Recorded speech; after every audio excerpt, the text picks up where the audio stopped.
Cúbreme, abrázame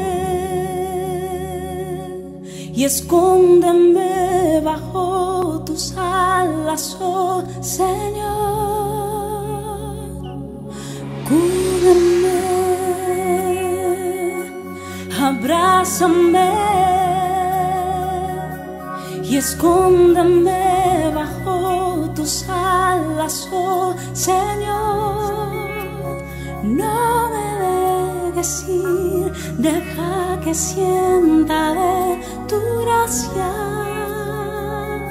y de tu amor.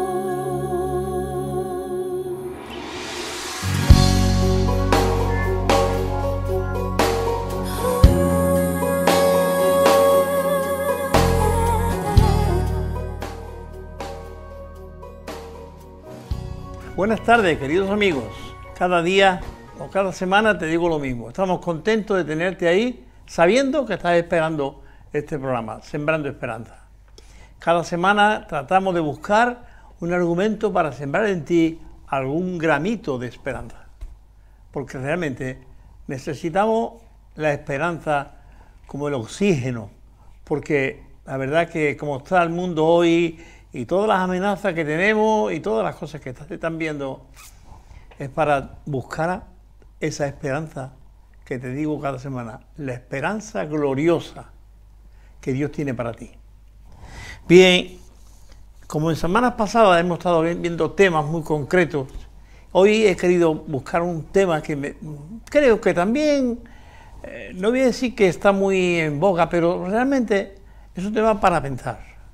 Para que usemos un poco la cabeza y veamos si realmente como estamos funcionando es como deberíamos de funcionar. Vamos a hablar de la ética y la moral. ¿Eso qué es?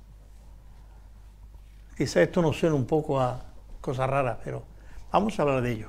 Para ello tenemos con nosotros, como hace 2 semanas o 3, a don Emilio Carmona, biólogo molecular, y está de profesor aquí en San Lucas Aramito en un instituto. Y entonces, ya que está aquí, pues aprovechamos para que nos haga un temita.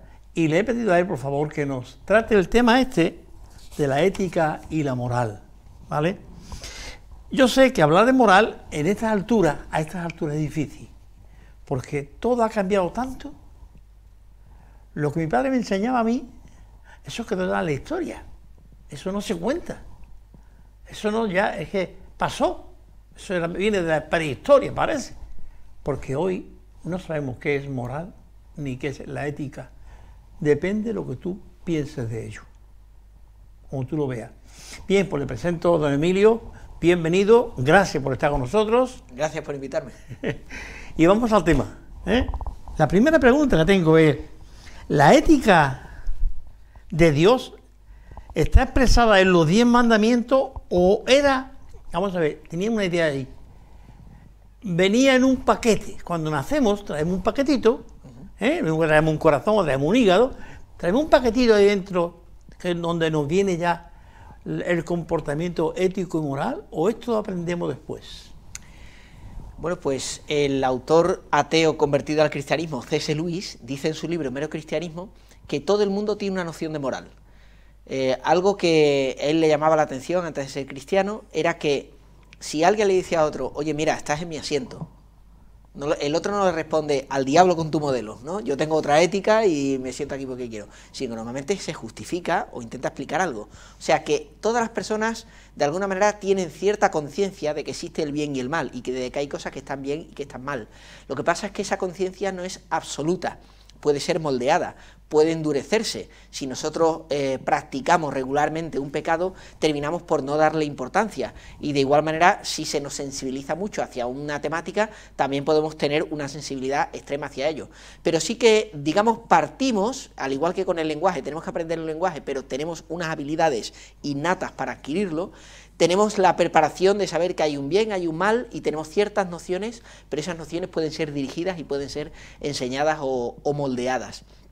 En ese aspecto, también decía C.S. Lewis que hay gente que cree que la moral cambia mucho de una civilización a otra, de una moral a otra. Lo cierto es que hay mucho terreno común, más del que pensamos, en todas las civilizaciones y en todas las sociedades. Lo que sí suele cambiar es a qué se le da más importancia y a qué se le da menos importancia. Cosas que antes se consideraban pecados o faltas perdonables, hoy en día son imperdonables, y a la inversa. Cosas que antes eran consideradas imperdonables, hoy son consideradas quizás tolerables o permisibles. Pero sí hay, en la Escritura, en la Biblia, Dios nos da una guía. Y es verdad que los 10 mandamientos se han usado tradicionalmente como una manera de resumir todo lo que es la ley moral del Antiguo Testamento. Sin embargo, como bien decías también, el Antiguo Testamento tiene más leyes. Los reformadores hablaban de que en el Antiguo Testamento hay una ley moral, hay una ley civil. Dios da instrucciones a Moisés para saber cómo debe vivir el pueblo de Israel como nación. Por lo tanto, eran una teocracia, vivían bajo un gobierno divino, cosa que no es actual, porque en la Iglesia de Jesucristo, en el Nuevo Testamento, no vive bajo un gobierno civil teocrático. Los cristianos son gente de todo pueblo, tribu, lengua, nación, y nos sometemos a las leyes que existan en ese momento. Y nuestra ley es más bien una ley del corazón, por eso lo de moral, ética, que nos va guiando para vivir conforme a lo que Dios quiere. Y también existe una ley ceremonial. Vemos que en el Antiguo Testamento hay un montón de instrucciones sobre cómo sacrificar animales, para pedir el perdón de los pecados, para agradecer a Dios, para realizar una serie de rituales que en el Nuevo Testamento vemos nuevamente que Jesús y los apóstoles muestran que todo eso se ha cumplido en la persona de Jesús, que al morir Jesús en la cruz, Dios no requiere más de sacrificios por nuestra parte, ya que de hecho aquello no eran más que señales que apuntaban a lo que Dios iba a hacer en la historia definitivamente. Entonces hay una ley civil que no aplica al cristiano hoy en día, hay una ley moral que sí, aunque también, para no alargarme, responderé más tarde cómo se aplica al cristiano, y hay una ley ceremonial que se ha cumplido ya plenamente en Jesús. Muy bien. Los 10 mandamientos que hemos mencionado ya, y te pregunto ahora sobre ellos, dice, entre otros, honra a tu padre y a tu madre para que tus días se alarguen en la tierra que Jehová tu Dios te da. No matarás, no cometerás adulterio, no hurtarás, no hablarás contra tu prójimo falso testimonio, no codiciarás la casa de tu prójimo, ni codiciarás a su mujer, ni su criado. Estos son una forma de vivir una moral. Sin duda, alguna vez me han dicho en alguna ocasión que si todo el mundo viviese conforme a los 10 mandamientos, el mundo sería otro muy diferente, para mejor. Pero notemos una cosa, se ha hablado que Dios le dio unas tablas, ¿no? Le dio 2 tablas a Moisés, donde esculpió los 10 mandamientos. Y algunos hablan de los mandamientos de la primera tabla y los mandamientos de la segunda tabla. La primera tiene que ver más con la relación del hombre con Dios, con la autoridad; la segunda quizás con la relación con nuestros semejantes, ¿no? De ahí eso que hemos leído. Por parte de Jesús y los apóstoles es curioso cómo ellos tratan la ley de Moisés en el Antiguo Testamento. Por una parte, como digo, se nos dice que ha tenido su cumplimiento en la cruz de Cristo. De ahí que algunos llegan a decir radicalmente que nada de lo que se dice en el Antiguo Testamento es aplicable a nosotros. Otros intentan cumplir incluso las leyes dietéticas, las leyes de las festividades, las ceremonias, ¿no? Cosa de lo cual nos previene en el Nuevo Testamento, cuando el apóstol Pablo escribe a los Gálatas, dice: ¿qué hacéis otra vez intentando ganar el favor de Dios? Intentar cumplir todas estas cosas como si eso aportase algo a vuestra justificación o santificación. Nada de eso tiene sentido. Pero los reformadores hablaban de lo que se llama el tercer uso de la ley. La ley, decía Lutero, decían los reformistas también, tiene como 3 usos. Un primer uso, que es ser un espejo, mostrarnos cuál es nuestra condición delante de Dios. En ese sentido, ninguno de nosotros es capaz de cumplir totalmente ni plenamente los 10 mandamientos. Todos los hemos quebrantado alguna vez, todos hemos mentido alguna vez, todos hemos quebrantado quizás no tomar el nombre de Dios con respeto, hemos desobedecido de distintas maneras. Y alguien dirá: bueno, pero yo no he matado, yo no he adulterado. Pero Jesús eleva el listón. Jesús dice: oísteis que fue dicho, no matarás. Pero yo os digo, cualquiera que se aira, que se enfada contra su hermano, ya es culpable de asesinato. Y cualquiera que le dice fatuo, tonto, o sea, cualquiera que se enfada con él, le insulta, está mostrando ese odio en su corazón, delante de Dios ha pecado ya en su corazón y ya está ante el juicio de Dios. Jesús dice, oísteis que fue dicho, no adulterarás, pero yo os digo, cualquiera que mira a una mujer para codiciarla, ya es culpable de adulterio. Es decir, el Nuevo Testamento no es que mantenga o anule, es que eleva el listón. Pablo dice que él no está bajo la ley, pero está bajo la ley de Cristo. Y en un sentido, la ley de Cristo, yo digo que todo pasa por la cruz. El cristiano lee el Antiguo Testamento a la luz de la cruz. Y lo que hace es elevar. El cristiano no se conforma con no matar. El cristiano intenta no airarse, ni tener rencor, ni odio en su corazón contra su prójimo. Es más, el cristiano intenta dar vida como él ha recibido vida de Jesús. El cristiano no intenta solamente no llegar a cometer el adulterio, intenta mantener su mente, su corazón puro, limpio, e intenta transmitir eso en su estilo de vida y promoverlo también. El cristiano se da cuenta que la raíz del problema está en el corazón. Jesús dice, del corazón nacen los malos pensamientos, del corazón nacen las blasfemias, la insensatez, los hurtos, los asesinatos, todo eso sale del corazón, la inmundicia. Y Pablo mismo dice, yo creía que no pecaba, pero me di cuenta cuando la ley dice, no codiciarás, que el pecado revivió aún más en mí.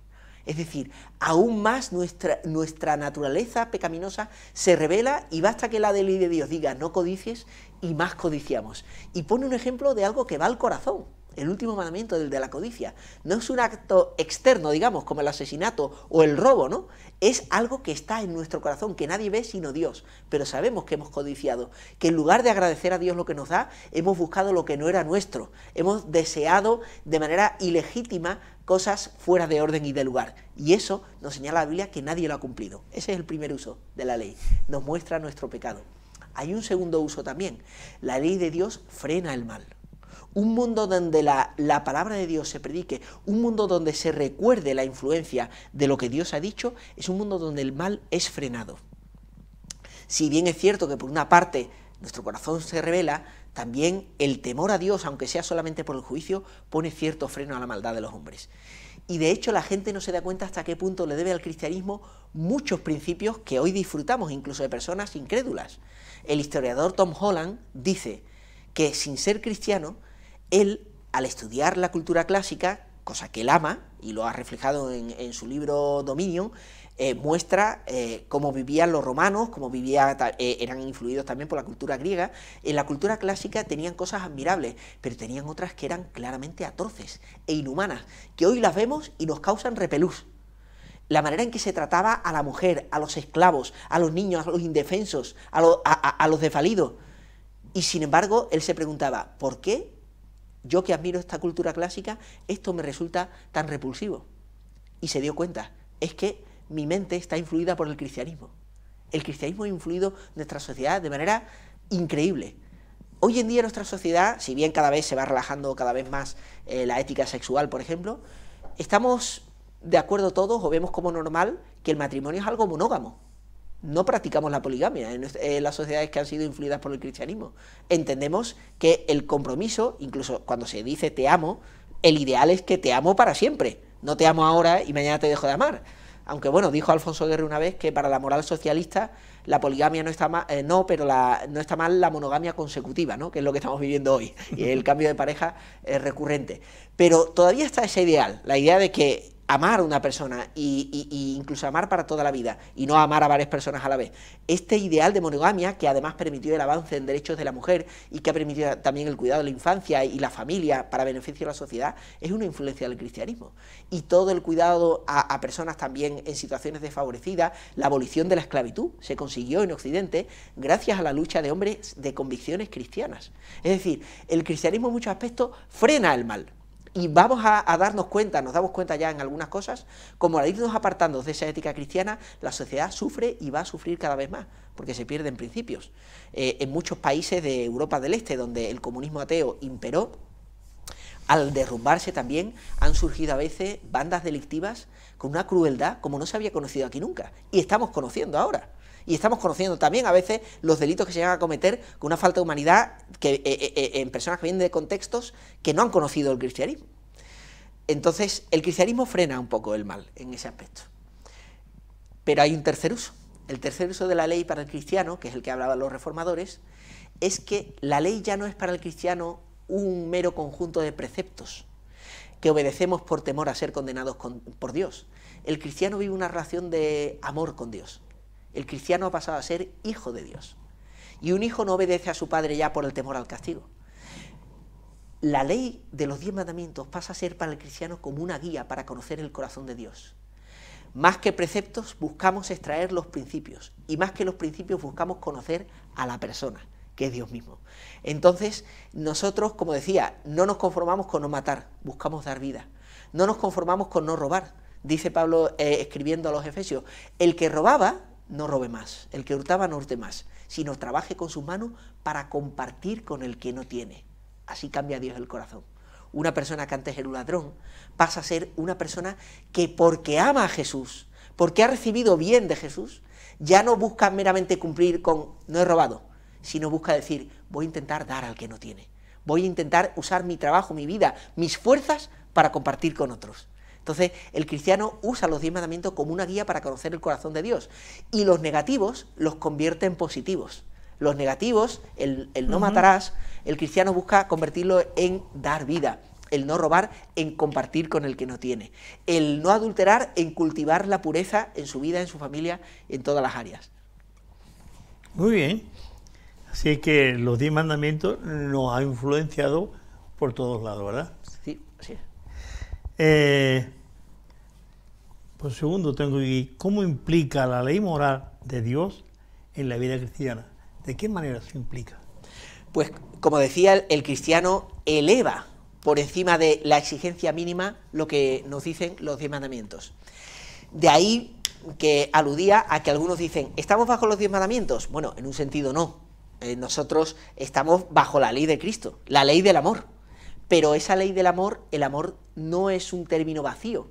Es verdad que el cristiano aplica el amor en todas las cosas. Pablo dice en Romanos 13, el que ama ha cumplido la ley, porque toda esta sentencia, no matarás, no robarás, no adulterarás, no dirás contra tu prójimo falso testimonio, en esta sola sentencia se resume, amarás a tu prójimo como a ti mismo. Esta es la idea. Pero también es verdad que el mundo tiende a distorsionar la palabra amor.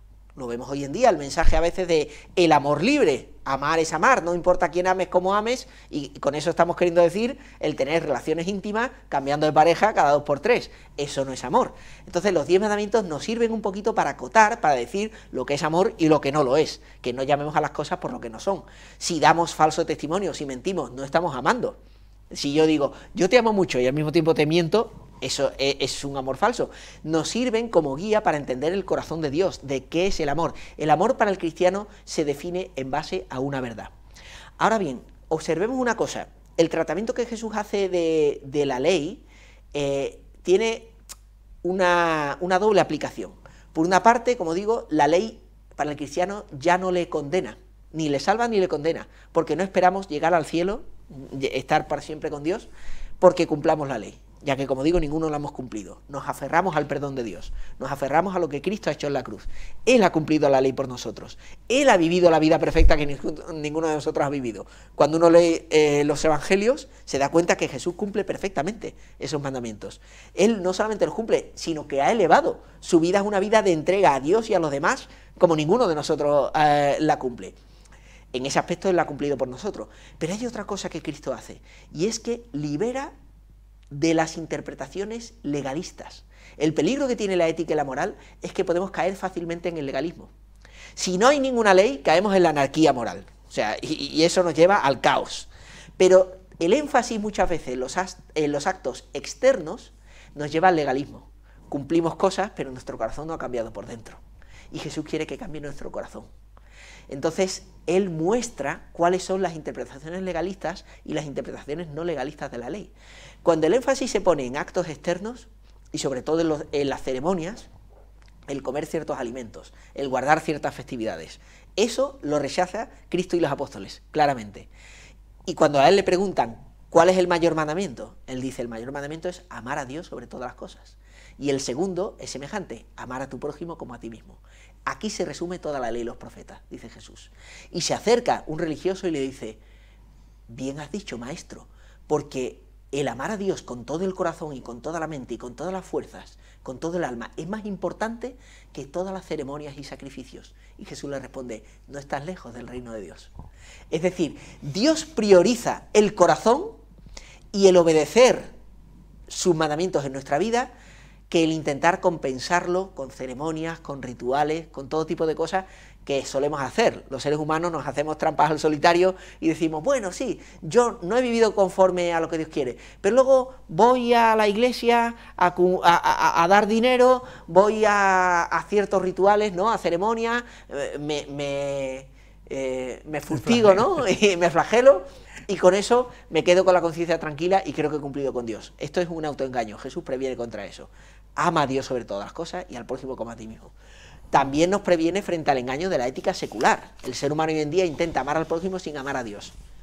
Estamos condenados al fracaso. No significa que no se pueda hacer durante cierto tiempo, o no significa que no haya personas que a los cristianos incluso nos dan ejemplo, porque nosotros somos imperfectos también. Pero a la larga, si queremos que nuestras acciones sean buenas de raíz, desde el corazón, necesitamos aprender a amar a Dios para amar bien a nuestro prójimo.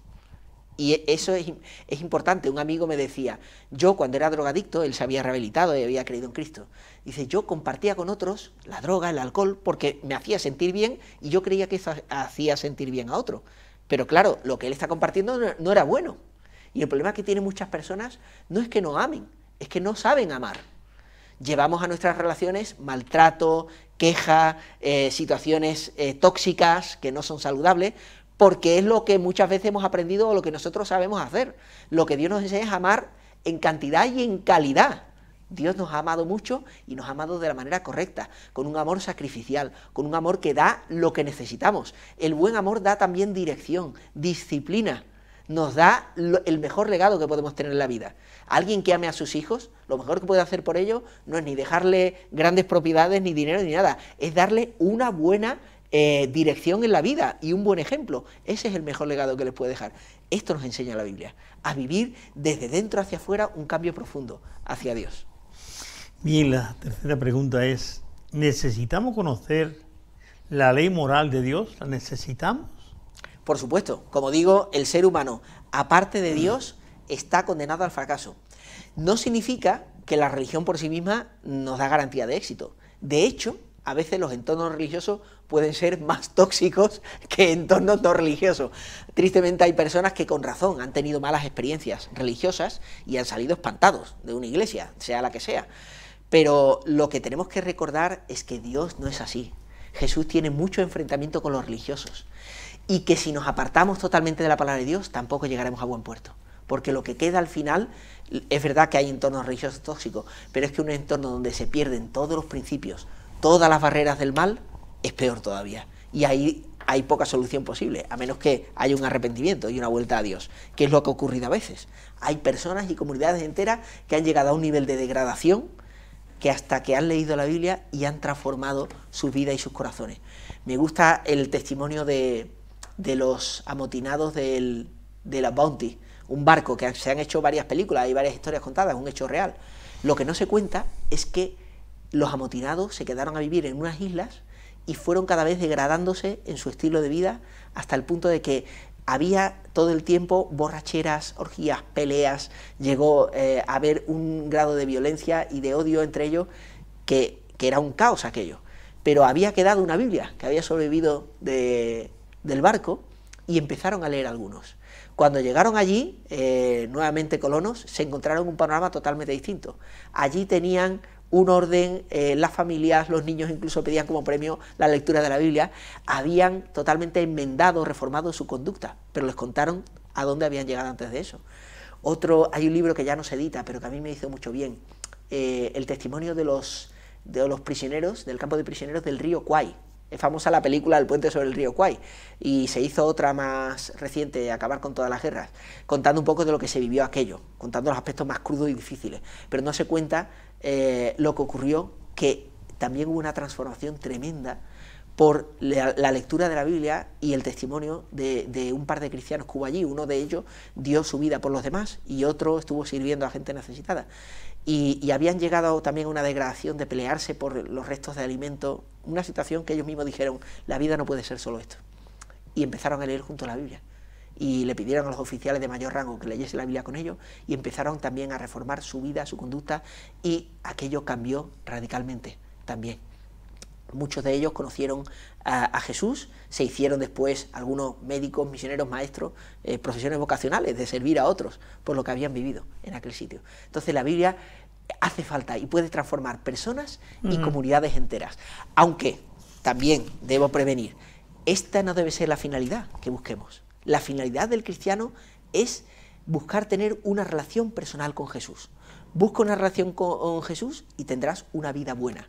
Busca solamente la vida buena y te perderás las dos cosas. Decía C.S. Lewis, el que apunta al cielo puede conseguir cosas para el más allá y para esta vida, pero el que apunta solamente a esta vida se pierde las dos cosas. El cielo. Muy bien, muy bien.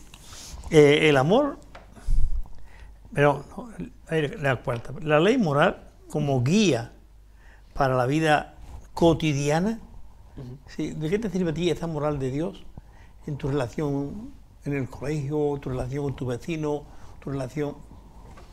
Pues sirve de mucho. El guardarla nos ayuda a convivir mejor con nuestros semejantes. Lo que pasa es que, como digo, si solamente nos fijamos en lo externo, acabaremos cayendo en la hipocresía, acabaremos cayendo en una serie de formalidades. Para renovar esta moral en nuestra vida, tenemos que buscar intimidad con Jesús. Yo animo a la gente a buscar hablar con Dios en su cuarto cada día. Como decía el Señor Jesús, cierra la puerta de tu cuarto y ahí habla con Dios, busca a Dios, porque vamos a descubrir muchas veces lo mucho que queda por resolver en nuestro corazón.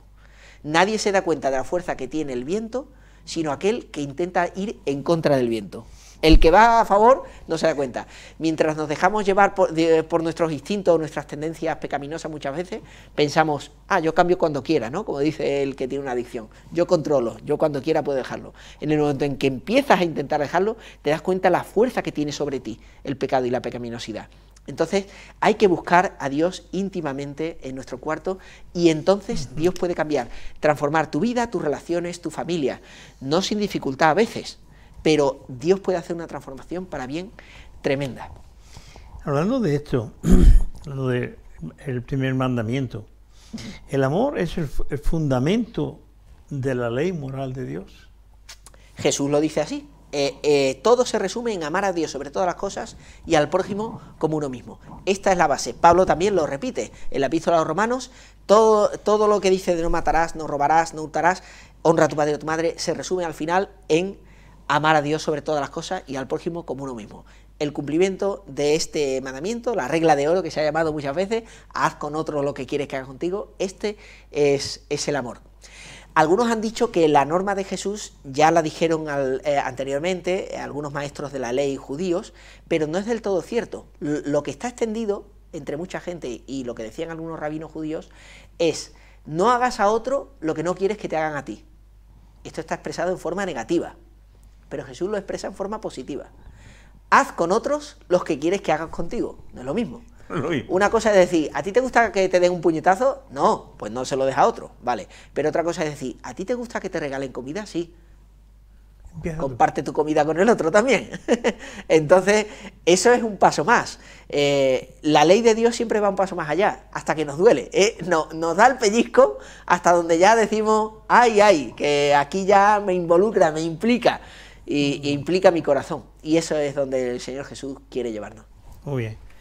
Quizá entramos a la otra pregunta, después queremos que le diga algo a los que te están escuchando.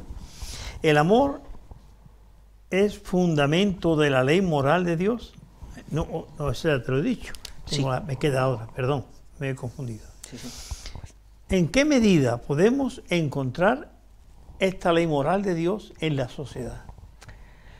Pues, como decía anteriormente, la sociedad en la que vivimos no sabe hasta qué punto ha estado influida. Realmente tenemos mucha influencia del cristianismo. Hay cosas en las que todos estamos de acuerdo, para bien. O sea, todos estamos de acuerdo en que los niños no deben quedar desamparados, el cuidado de los más desfavorecidos, mucha de la obra social que existe en nuestra sociedad, muchas ONGs, la gente lo ignora, pero muchas ONGs han tenido inicios cristianos. La Cruz Roja la fundó Henri Dunant, un protestante suizo. Incluso hubo cuáqueros en el inicio de Greenpeace también, el cuidado del medio ambiente. Muchas ONG que existen, aunque se han secularizado, tienen un origen cristiano, y muchas que siguen siendo cristianas o de inspiración cristiana que existen hoy en día, ¿no? Así que la sociedad está más influida, y el hecho de que todos estemos de acuerdo, como digo, en ciertas nociones básicas de la familia, del cuidado de protección de personas. Hay ciudades, bueno, en Reino Unido, la obra también de muchos cristianos hizo que los municipios se organizasen alrededor de la ayuda precisamente que proporcionaban las parroquias y la labor social tremenda que hacían, ¿no? En su momento, en un momento en que no existía el tejido social que existe ya hoy en día, de seguridad social y demás, ¿no? Entonces, estamos tremendamente influidos sin darnos cuenta por la moral cristiana, aunque preocupantemente cada vez nos distanciamos más. Entonces, en un mundo donde se ha dejado de leer o de estudiar la Biblia, donde muchas personas dejan de creer en Dios y donde conviven cada vez más mentalidades dispares, que sin duda hay que respetar, pero tenemos que advertir que eso va a tener unas consecuencias.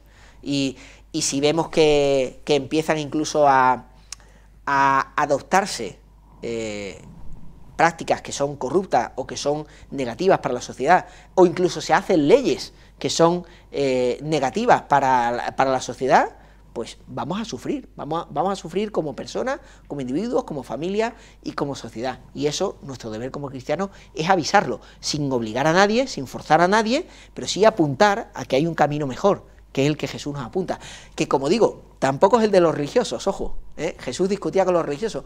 De hecho, en el Nuevo Testamento se repiten los 9 mandamientos de los 10, solamente hay uno que no se repite, el de guardar el día de reposo. Ni Jesús ni los apóstoles repiten nunca guarda el día de reposo.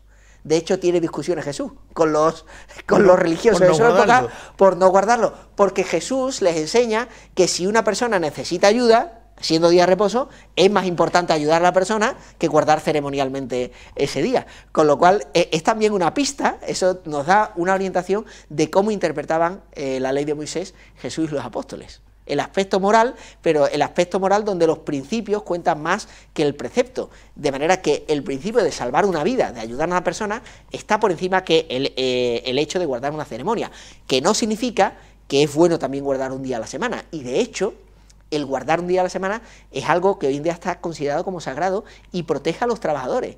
Una de las conquistas que a veces se habla del trabajo, de lo que se ha conseguido para que haya descanso para las personas, en algunas sociedades no tenían descanso las personas que estaban en el escalafón más bajo de la sociedad. Hoy en día entendemos como prácticamente sagrado que un día de descanso a la semana mínimo lo tiene que tener merecido el trabajador. Por eso digo que hay mucha influencia, y en ese aspecto está bien, pero que luego tenemos que saber priorizar el amar a Dios, el amar al prójimo y lo que esté, el principio que esté por encima, antes que guardar una serie de religiosidades.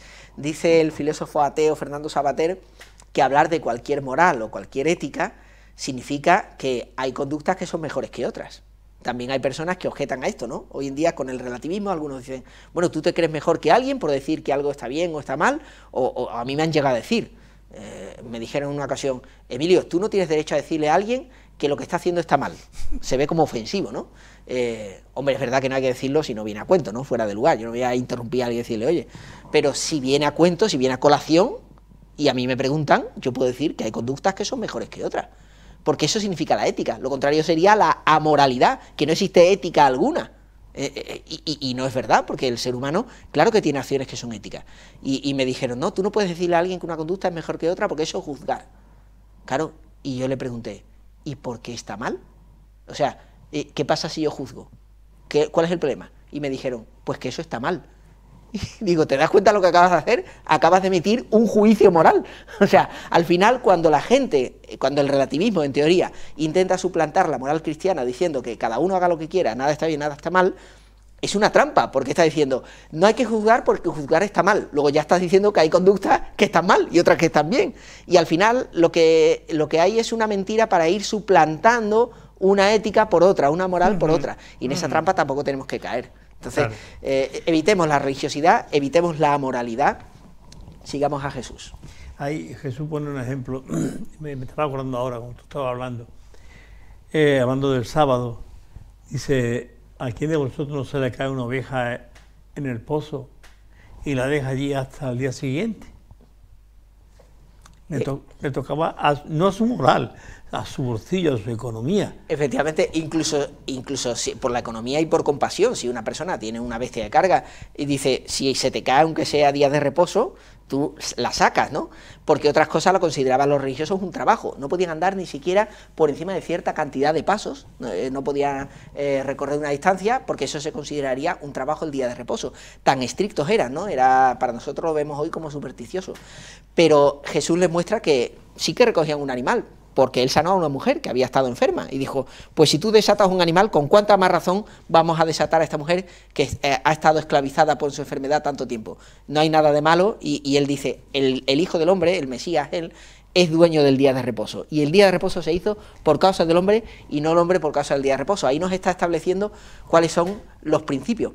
Es curioso además que mencione un caso en el que, por ejemplo, los esenios, que son el grupo religioso de los escritos del Mar Muerto, ellos sí lo llevaban hasta el extremo de que si se te caía un animal en el hoyo y era día de reposo, lo dejabas y no lo recogías. Ahí hay un contraste grande. Los arqueólogos y los eruditos muestran que este grupo de los esenios tenían algunas cosas muy similares con los cristianos, porque se alejaban, digamos, de toda la hipocresía de la sociedad, buscaban también alejarse de las ceremonias y demás, y buscaban una ética muy estricta, pero caían en el legalismo. Eran tremendamente jerárquicos, tremendamente legalistas para muchas cosas. Frente a eso el cristianismo expresa una abolición, digamos, de la jerarquía. Jesús dice, vuestro único Señor y Maestro es el Mesías, que soy yo, ustedes sois todos hermanos. No os llaméis a ninguno padre, no llaméis a ninguno maestro o rabí, sino trataos como iguales. Y frente al legalismo de decir, no recojas tu mula que se caiga en el hoyo, Jesús dice, usa la cabeza y ayuda a quien te necesite, aunque sea día de reposo. Muy bien. Bueno, vamos a terminar. Emilio, Sí. ha habido gente escuchándote y viéndote. ¿Qué le podemos decir en cuanto a esto? A una sociedad que prácticamente tiene una moral muy relativa. Bueno, pues quien esté contento y conforme con su ética, yo no le voy a convencer de lo contrario. Pero el día que reflexione y se dé cuenta de cómo está el mundo o cómo está su corazón, yo le invito a acudir a Jesús. De verdad que Jesús es mejor que yo, mejor que ninguno de nosotros, porque todos fallamos. Vuelvo a lo que decía al principio, la ley de Dios es un espejo que nos muestra lo que no queremos ver de nosotros mismos. Pero hay una buena noticia, una noticia maravillosa, que para mí es lo que merece la pena hablar, cantar y escribir de todo, que es el amor de Dios manifestado en la cruz de Jesús. Cuando nos damos cuenta nuestro fracaso moral, que todos hemos metido la pata alguna vez en la vida, que a veces incluso la metemos continuamente, cuando acudimos a Dios en oración reconociendo nuestro fracaso, nos encontramos los brazos abiertos de un Padre amoroso, como en la parábola del Hijo Pródigo, y descubrimos la sorpresa de que Dios va buscando precisamente a gente así. Así que si alguien que nos escucha está contento con su vida, no tengo nada que decirle. Si alguien está contento con su propia justicia, no tengo buenas noticias para ellos, porque Jesús dice que Él no ha venido a buscar a los sanos, sino a los enfermos. Pero si alguien que nos escucha y nos ve se da cuenta del fracaso en su vida, en su corazón, y que necesita el perdón de Dios, la buenísima noticia que es el Evangelio es que hay perdón gratuito. Jesús lo pagó todo. Y nos ofrece gratuitamente su perdón, su abrazo, su amor y la oportunidad de caminar con Él el resto de nuestra vida con una perspectiva eterna con Él. Amén. ¿Pasaba la Biblia? Sí.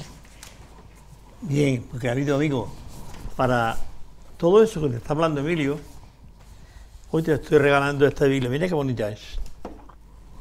Negra, una hoja muy finita, y te la voy a regalar. Hace unas semanas pasadas no tiene ninguna, pero me han traído ya 4, y entonces tengo para regalarte una. Tú la quieres, me llamas. Tiene una letra, es legible, no es muy menudita como otra vez he tenido, pero está muy bien y te la quiero regalar. Tengo un deseo de regalártela para ti si tú la quieres, para que conozcas más esta ley moral de Dios, esa ley de Cristo, esa ley que excede a todo conocimiento y llega a tu corazón y podrás reformar tu vida, transformar tu vida como la de muchos y miles de personas y millones de personas. No te digo más, tenemos que terminar, pero decirte que si la quieres, me llamas. Como si quieres el libro que ofrecí la semana pasada, me lo dices y yo te lo entrego. me llamas, nos vemos, te la entrego. Si es de Sanlúcar, si es de otra parte, ya buscaremos la manera de mandártela, ¿de acuerdo? Pues nada más, querido amigo, que Dios te bendiga. Y Emilio, hasta la próxima. Un placer, gracias. Hasta la próxima que tengamos por aquí. Y bueno, que Dios te bendiga y te use y bendiga a tu familia también, ¿vale? Y el trabajo también, que es importante. Sí, ¿sabes? sí, así es. Pues querido amigo, nos vemos la semana que viene. Que Dios te bendiga. Yo he estado entre la espada y la pared, rodeada de insomnio sin saber qué hacer, pidiendo a gritos tu intervención. A veces me hablaste de una vez, en otras tu silencio solo escuché. Qué interesante tu forma de responder. Y